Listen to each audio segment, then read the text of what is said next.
Hi there, boys and girls. It's Let's Pretend time. Yes, time to pretend for another 30 minutes that we're going to take a magic carpet ride to the Milky Way and points beyond as we follow the adventures of Gramps and Tommy through their fanciful flights into fantasy. Maybe a trip to the land of Oz, or maybe a peek into the magic tinderbox, or maybe even a journey into the land of giants with that brave little man in storybooks, Jack the Giant Killer. But now let's stand by, because here's Judy to break the seal on another fun-filled package that's labeled Let's Pretend.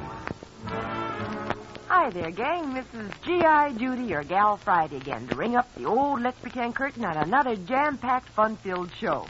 So let's get going. Gramps and Tommy, how about a little cooperation with the Let's Pretend parcel opening department, Aye, sure. You just bet your 7-league boots, Judy girl. Going for me, too. Gosh, I'm ready to start opening right now. Yeah, that's my boy Tommy, always ready and waiting. Okay, Judy, just like Tommy and me said, we're ready and waiting, so anytime you're ready. Well, there's a little bit of business we've got to look after before we go any further. Well, what kind of business, Judy? Well, it's along the correspondence type of business. Oh, I know what that kind of business is. You mean there's some fan letters to read, huh? Oh, you're bright as a tack, Tommy. So bright, in fact, that we're going to turn the whole matter over to you. Hey, that's good. Gee, Tommy gets a chance to go ahead. You mean I'm going to get to read the letter?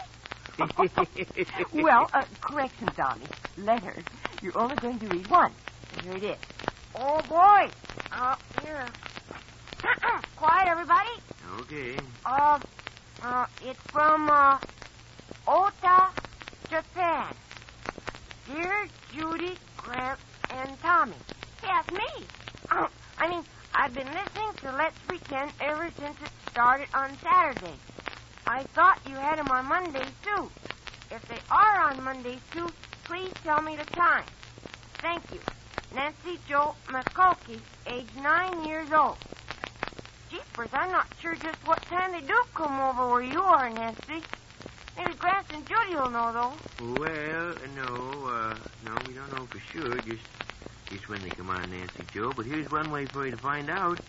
Just drop a line to the program manager of the Armed Forces Radio Service station in your neighborhood, and I'll just bet that he'll make an announcement over his program schedule telling you just exactly when you can hear Let's Pretend. Oh, and another thing.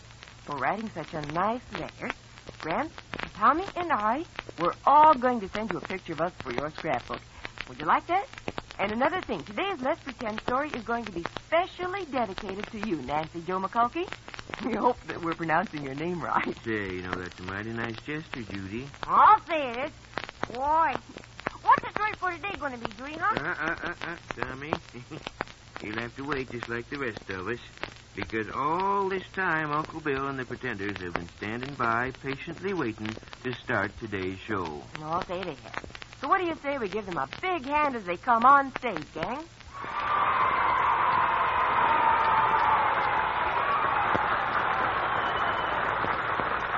Well, Pretenders, that's a mighty fine welcome. Thank you.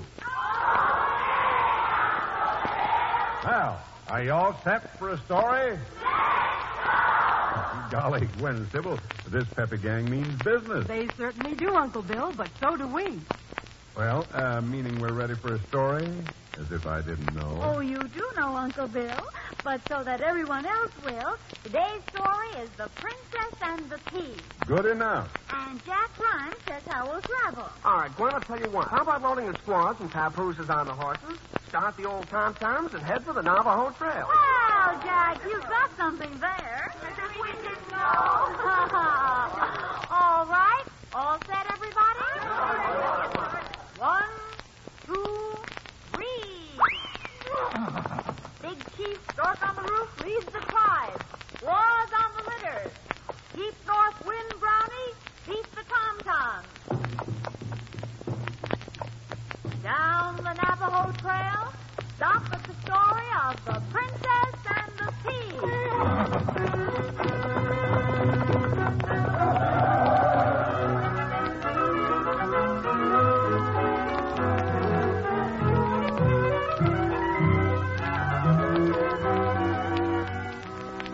Once upon a time, there was a magical kingdom far beyond the Navajo Trail. It was ruled over by a gracious king and queen. We find them now in the spacious hall of their copper castle, talking with their handsome son, Prince Anthony. What are you going to do about getting married? Well, Father, I'll tell you. Enter. Begging your pardon, Prince Tony, but your horse is asking for you. Oh, well, in a moment, Michael. I'll tell the groom to go. And you give my horse my regards and say I'll be out in a minute. Yes, Your Highness. I'll tell him. Tony, what do you intend to do? Oh, what a persistent father you are, Your Majesty. All right, I'll tell you. I'll journey to some of these kingdoms. I'll ask for audience with the marriageable daughters. And I'll try my best to find a wife that will be a real princess and a real sweetheart to me. Does that suit you? I think that's fine, Tony. You would. Very well. I consider that your solemn promise, Prince Anthony. I shall arrange for your journey immediately and send my pages to announce your coming. Tomorrow, be ready to leave. I shall be ready. Oh, Mike will be telling me my horse is calling me names. I'd better go for my ride. See you at lunch, Mother. Goodbye, Tony.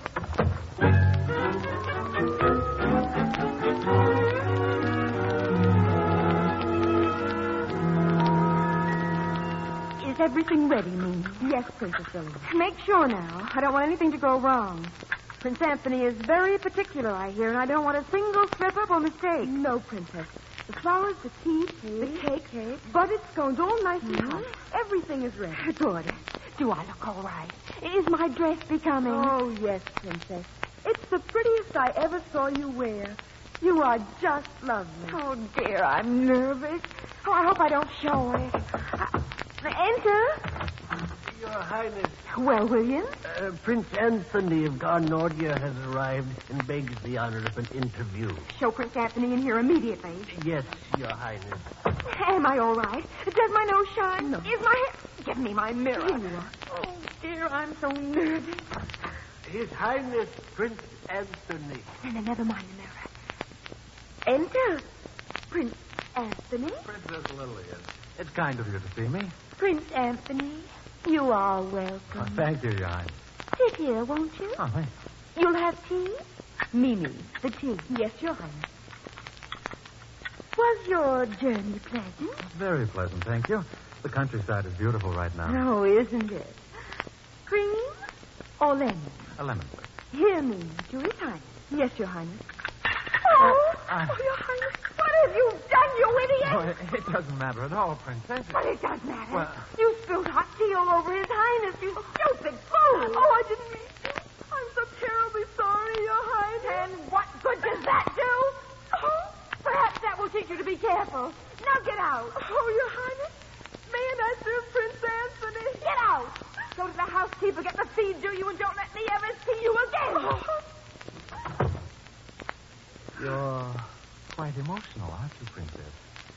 After all, mistakes are bound to happen. Well, of course, but to spill hot tea on you. You're sure it didn't burn you? Oh, no. No, I'm very glad it happened. What? Glad you were hurt? Yes. Better be burned now than later. May I have a cake, Princess? A cake? Oh, yes, by all means. Thank you. Lovely weather we're having.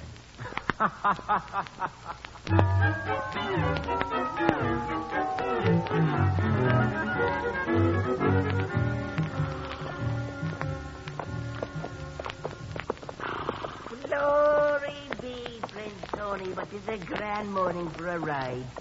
You and the Princess Anne couldn't have chosen a more beautiful day. Indeed it is, Michael. Do you like this province as well as the one of Princess Lillian? Tis all very well, Prince. Sure, the Princess Anne, she's a grand girl. I hope she doesn't have a temper like the other one. Prince Tony, do you think you could, if she hasn't, you could... I think I could give you a rap on your nose if you don't keep it out of other people's business. Oh, yes, Your Highness. That's what I mean. Yes. Good morning, Prince. Well, there you are, Princess Anne. Come, Michael, let's join our hands. Well, good morning, Princess. Glorious day, isn't it? Oh, indeed it is. I shall enjoy a ride in this air.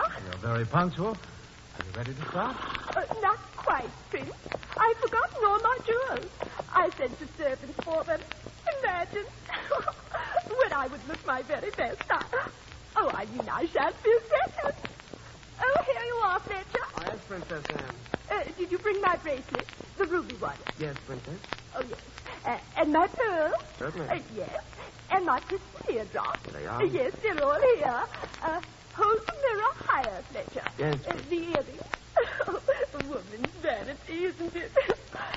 My necklace. What? One moment now. There. Now, Prince Anthony, I'm quite ready. Indeed you are, Your Highness, for almost anything. No! Michael, what's wrong with you? Oh, pardon, Your Highness. I get a tickling in me nose. That nose will get you into trouble, yes. Assist Her Highness. Yes, sire. All ready. Come, beauty. Right close, Michael. From here, it doesn't look as if we had an experienced rider. Coming, Prince. Yes, I'll be right with you. But something tells me it won't be for long.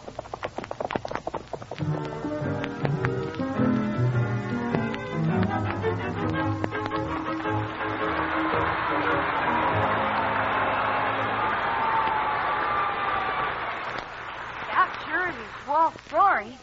I wonder what happens, though.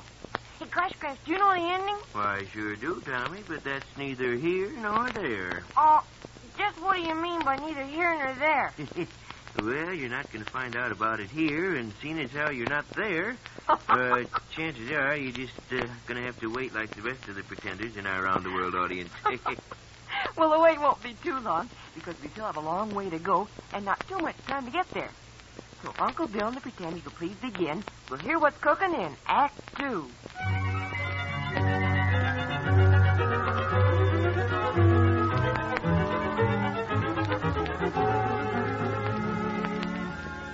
Young Prince Anthony started out in search of a princess he could fall in love with and marry. With Michael, his faithful servant, he first met a princess with an uncontrollable temper. The next one had very poor taste in her ideas of proper dress. And now we find him about to meet a third princess. The Princess Natalie will be with you in just a moment, Your Highness. Thank you. She asks that you make yourself comfortable, and I am to bring you refreshments. If you will permit me, I shall get them for you. First time I ever heard a stuffed shirt talk. Oh, quiet, Michael. And now listen to me.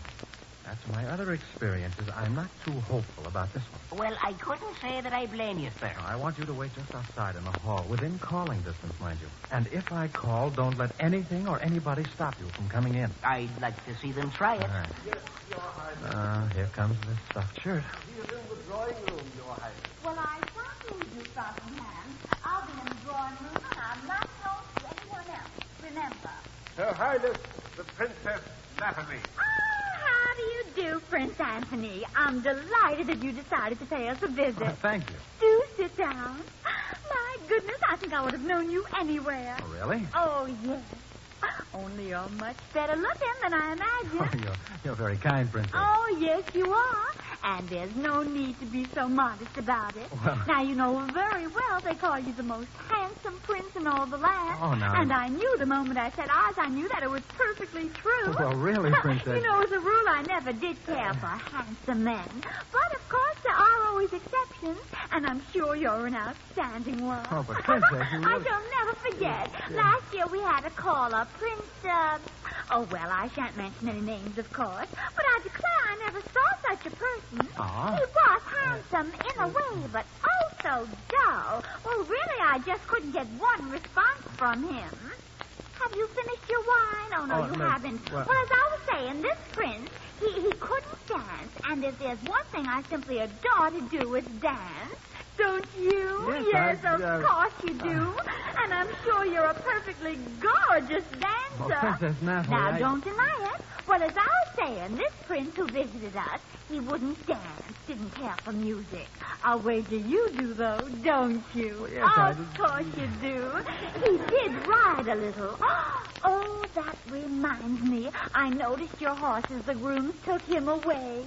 Simply gorgeous. Yes, he we is, must and ride together during your visit. Well, anyway, as I was saying, The only thing he seemed to enjoy was a game of cribbage with my father. My father's a quiet man, doesn't talk much. I can understand that. Aren't you delicious? I'm sure we're going to have a gorgeous time while you're here. Yes, I must arrange a whole series of parties. I simply adore Well, them. Princess, Just whole crowds of gay people. There can't be too many for me. Don't you just love them? I'm personally, sure I- you do, and I know they'll adore you. I'm sure they couldn't help it. I don't know when I've met anyone with such a gorgeous personality. As if you didn't know. Michael! What's the matter, Prince Anthony? I can't take it. Michael! Turn away. You can't go in there. Yes, turn away, stuffed shirt. Yes, Prince Tony. Do you feel faint? I can't feel anything. I need air. Get me out, Mike. Excuse me, Princess Natalie. Oh, what did you say, Prince? He says he needs air, and to excuse him, Princess Natalie.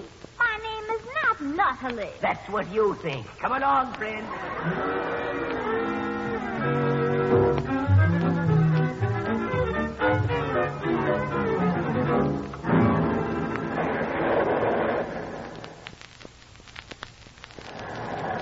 What a terrible night.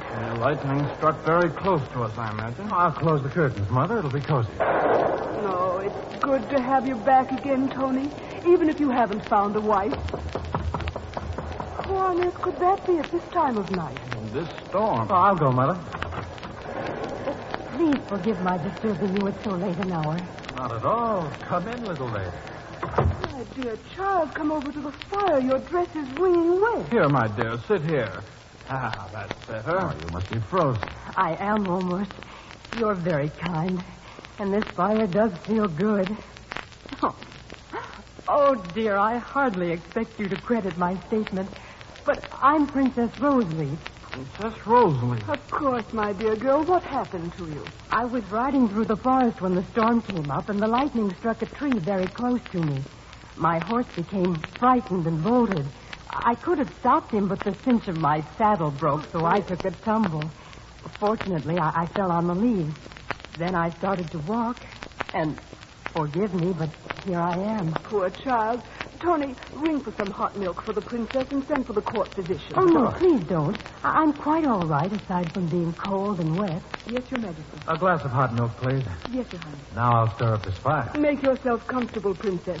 I shall see that your room is made ready for you and get you into some dry clothes. Of course, you'll remain with us overnight. Tony, I'll need Michael. All right. I'm terribly sorry to put you to so much trouble. Nonsense. We welcome you here. You know, it isn't every storm that brings us such a charming visitor. Or such a disheveled one either. The hot milk for Your Highness. And Sarah, prepare the blue and silver suite and send Margaret there, please. Yes, Your Majesty. Husband, I feel certain that Prince Anthony can entertain our guests. Will you come with me? Uh-huh. Oh, what's that? I'm sure Anthony and the princess will excuse us. Yes. Well, perhaps they will. In fact, I don't think they'll even miss it.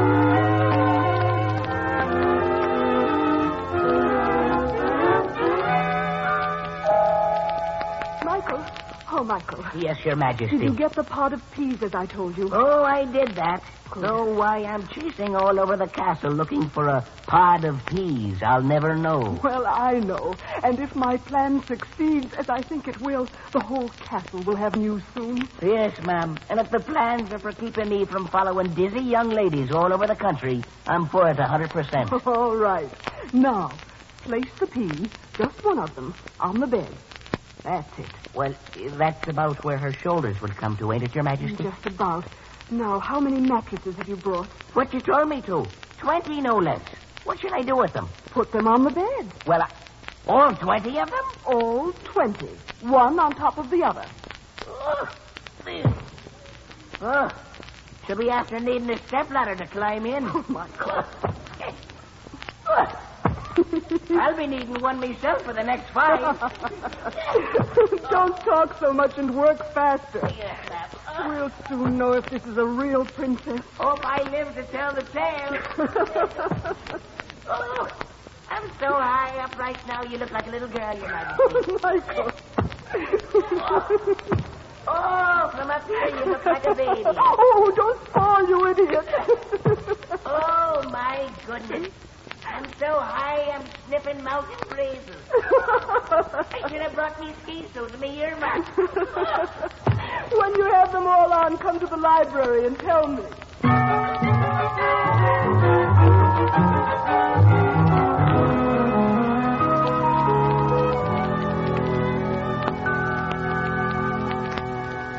Now remember, Tony, and you too, husband, we must urge her to say how she slept. All right, Mother, but is it so important? She looks lovely to me, whether she... This door, Your Highness. Here she comes. Your Majesty, the princess is here. Good morning, Princess Roseleaf. Do join us. Good morning. Will you sit here, Princess? Breakfast is waiting. Oh, I do hope I'm not late. Of course not. Did you rest well, my dear? Yes, Princess. Was your bed comfortable? Why... Oh, yes, Of course I slept well. Oh, you didn't. Was anything wrong? Please speak frankly, my dear. Our guest must be comfortable. Forgive me. I can't imagine what on earth happened, but... Well, there was something in the mattress, I guess. I simply couldn't get comfortable. And this morning I feel... Well, I feel as if I were black and blue all over. There. Tony, your search is finished. Why, Your Highness, what is it? Through 20 mattresses, she felt a lump as tiny as a pea. No one but a woman of royal blood would have as tender a skin or be that sensitive. At last we have discovered a real princess. Father, I knew that last night when I first opened the door. What's that? What is this all about? Oh, Princess Roseleaf, I realize you hardly know me, but I'm very much in love with you. Could you... Well, do you think... Will you... Will I what, Prince Tony? Will you do me the honor to marry me? Will you be my queen?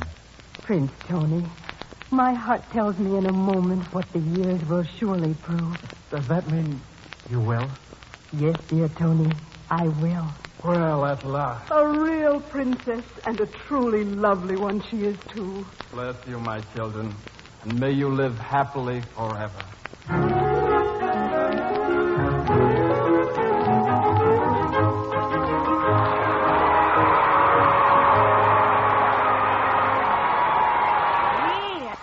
Sure had a swell ending. Gosh, that part about the mattresses. Gosh, I don't know. Why, Frog Feathers, Tommy, that's simple. You're going to say that you don't think that anyone would feel a bump through 20 mattresses, eh? Well, I was, Chris. I still don't see Well, how... now, let's just take an example. Here. Huh? Suppose you had a bean and you set it on the table. Uh-huh. Then you started putting layer after layer of adhesive plaster over it. Well, you know that there bean would soon be as big as a chicken egg, and then pretty soon, that is if you had enough plaster, it'd be as big as an ostrich egg, and then if you still had some plaster left, it'd be as big as... Wait a minute, Gramps, wait a minute. So far I've listened to you without saying anything, but if you're going to sit there and tell me that there's any kind of an egg bigger than an ostrich egg, then you've got to prove it. Why, sure there is. What about those big green ones? What big green ones? Oh, real big green ones? Well, you know the ones I mean. They're the big green ones you see out in the garden. Gosh, Gramps, the only things I've ever seen out there are watermelons. Oh, Gramps, you were spoken us about the last part, I mean. You sure was, Tommy. So I think we ought to make him pay. Gramps, your punishment will be a story. You'll have to tell a story. Well, today I'm going to tell about a little fig tree that lived in a garden next to a lovely old house in the country. And all around the tree were, of course, other different kind of trees. And there were little paths that zigzagged between many beautiful flower beds. Birds of all kinds and colors flew about in this lovely garden, and their song seemed to add a note of cheerfulness to what I like to call this garden of contentment. Yes, sir. Every creature and growing thing that lived in it was very happy. All that is, except the fig tree. Oh, fig tree wasn't happy? Why not? Oh, that was because he had to stand still all the time. But trees just naturally have to stand still. Well, I know, but, well, in fact, that's what the other trees told the fig tree, but, well, in other words, the stately elm, he said, "Be proud to stand straight and tall, my young friend." And the fragrant orange tree said, "Never forget, little fig tree, because we trees live so many, many years. We're man's friend from his boyhood to his old age. We give him freely of our fruit, our restful beauty, all his life through. All other creatures may leave him. We are loyal. He can depend on us. Well, that's all very well, but I'd like to get around and see some things. I want to have legs so I can walk and walk and walk. And I never get tired because I'd be having so much fun. Well, sir, the wise but sleepy old Mr. Toad happened to be sitting on the ground near the fig tree, and he heard all this. So he tapped on the fig tree's trunk to get his attention, you know, and he said, Oh, fig tree, listen to me. If you're sure you'd like to walk about, really and truly sure, I will grant you your wish. You bet I'm sure. Sure I'm sure. I want to walk. All right. You asked for it. I'll call on Mr. Wind. He'll lift your roots out of the ground. Mr. Wind, will you please blow as hard as you can?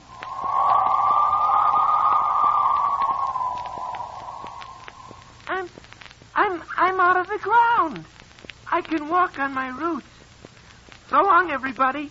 I'm going out to have an adventure. Well, sir, the little fig tree walked along a country road, waving his branches at some of the birds he knew. Hi, fellas. Look, I'm walking. Well, after he'd walked for some time, he became tired and leaned against a barn to rest. In a twinkling, he was fast asleep, so he didn't notice the little group of people who stood around him talking. Never in all the born days saw nothing like it. A tree walking. Very strange. Very strange. You know, I think I'll put a call through to the professor of horticulture over to the university. Never in all the born days saw nothing like it. Tree walking. Well, it didn't take long for the news to get around, and before the little fig tree knew what had happened, he found himself at the university, where scientists from all over the country had come to see him. They built a glass house in which they placed him, and he walked all around inside it, trying without success to find a way out. Was there no other trees? There were no animals to talk to. There were no birds to perch in his branches. Yeah, he was all alone. Oh, dear. Poor little fig tree. Well, one day the scientists took down the side of the glass house, that is, one side of it, so the little fig tree could get out. Then they stood aside as he ambled off down the road in the direction of his old home, the garden. The scientists followed and watched him as they were trying to figure out what made him, a tree, walk like a man. Well, as the fig tree walked along, he noticed the wise but sleepy old Mr. Toad clinging to his bark. Gosh, Mr. Toad, it's no fun being able to use my roots for legs. All I could do was walk around in circles in a glass house. I'd sure like to be a tree again. Oh, dear. Well, tell you what. When we get to the garden, put your roots in the hole you used to live in. And we'll see what we can do. So when they got to the garden, the fig tree did this, and the toad once more called on the wind. Blow, Mr. Wind. Blow hard.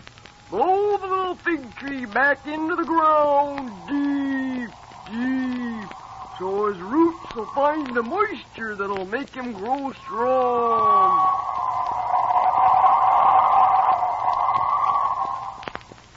The wind blew so hard that once again the fig tree was planted in the ground. I don't want to walk anymore. Even though I can't move, there's a lot going on all around me. Birds singing and flying and flowers growing and little children playing around my roots. This is my home, and I'm never going to leave it again. Never. And he never did either. He was happy and proud to be a real, honest-to-goodness tree. Oh, that was a wonderful story, Grant. Jeepers, I'll say it was. Well, I'm glad you liked it, and that goes for Nancy Ann McCulkey over there in Japan, too. Well, gang, it's just about so long time again. But here's a little last-minute memo for you. If you'd like an autographed picture of Grant, Tommy, and me doing a show... Write a penny postcard or letter to us, telling in 15 words or less why you like to hear Let's Pretend. And we'll send it over to you by return mail. And don't forget, the address is Let's Pretend, care of Armed Forces Radio Service, Los Angeles 38, USA. And now, until next week, this is Judy speaking for Gramps, Tommy, and the whole Let's Pretend gang, and saying so long and good pretending.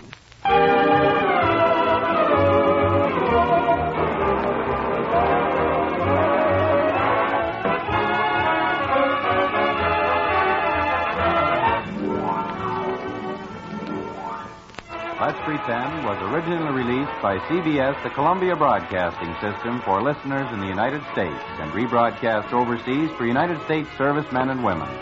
This is the United States Armed Forces Radio Service, the voice of information and education.